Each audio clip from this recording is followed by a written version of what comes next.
നമ്മുടെ ഡൈക്കറ്റ് സ്മാർട്ടിലും സ്റ്റേഷനറി പാലിലും കാണുന്ന ക്യൂട്ട് നെസ്തരി കവായി ആയിട്ടുള്ള സ്റ്റിക്കി നോട്ട്സും മെമോ പാഡ്സൊക്കെ നമുക്കിനി വീട്ടിലുണ്ടാക്കാം.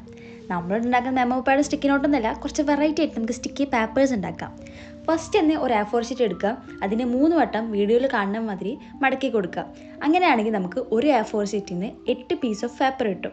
ഇനി നമുക്ക് ഇഷ്ടമില്ലാത്ത പേപ്പേഴ്സ് ഉണ്ടാക്കിയെടുക്കാം. ഇതാകുമ്പോൾ നമുക്ക് മെഷർമെൻറ്റ്സ് ഒന്നും എടുത്തിട്ട് കഷ്ടപ്പെടേണ്ട ആവശ്യമില്ലല്ലോ. ഇനി നമുക്ക് ഇഷ്ടമുള്ള ഡിസൈൻസ് കൊടുക്കാം. ഞാൻ അവിടെ ഗ്രിഡ് ലൈൻസ് ആണ് കൊടുക്കുന്നത്. എന്നിട്ട് അതിൻ്റെ ബോർഡറിലായിട്ട് ബോർഡർ ജസ്റ്റ് കട്ടിയാക്കി കൊടുക്കുക. ഇത് ഓരോ പേപ്പറിൻ്റെ സൈസിൽ കട്ട് ചെയ്തെടുക്കുക. ഇനി നമുക്കിത് ഒന്നും കൂടി ഭംഗിയാക്കി എടുക്കാൻ വേണ്ടി ഞാൻ അവിടെ സ്റ്റിക്കേഴ്സ് ഒട്ടിച്ച് കൊടുക്കുന്നുണ്ട്.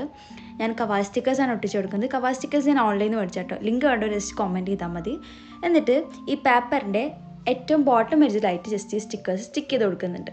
അപ്പോൾ നമ്മുടെ സ്റ്റിക്കി പേപ്പേഴ്സ് ഇവിടെ റെഡി ആയിട്ടുണ്ട്. നമുക്ക് ഇഷ്ടമുള്ള ഡിസൈനിൽ ചെയ്തെടുക്കാം കേട്ടോ. ഇനി ഇതിൽ നമ്മൾ മറന്നു പോകുന്ന കാര്യങ്ങളൊക്കെ ഉണ്ടല്ലോ, നമുക്ക് ഇന്ന വർക്ക് ചെയ്യാനുണ്ട്, അതാക്കാനുണ്ട്, അതൊക്കെ നമുക്ക് ജസ്റ്റ് ഇതിൽ എഴുതി കൊടുക്കാം. എന്നിട്ട് നമ്മുടെ വോൾ ജസ്റ്റ് സ്റ്റിക്ക് ചെയ്ത് കൊടുക്കാം. ഇതാകുമ്പോൾ 2 ഗുണമുണ്ട്. നമ്മുടെ വോൾ കുറച്ച് എസ്തെറ്റിക് ആവുകയും ചെയ്യും, നമ്മളിനി ഒരു കാര്യങ്ങളും മറക്കില്ല. അപ്പോൾ അത്രേ ഉള്ളൂ ഇന്നത്തെ വീഡിയോ. ബൈ.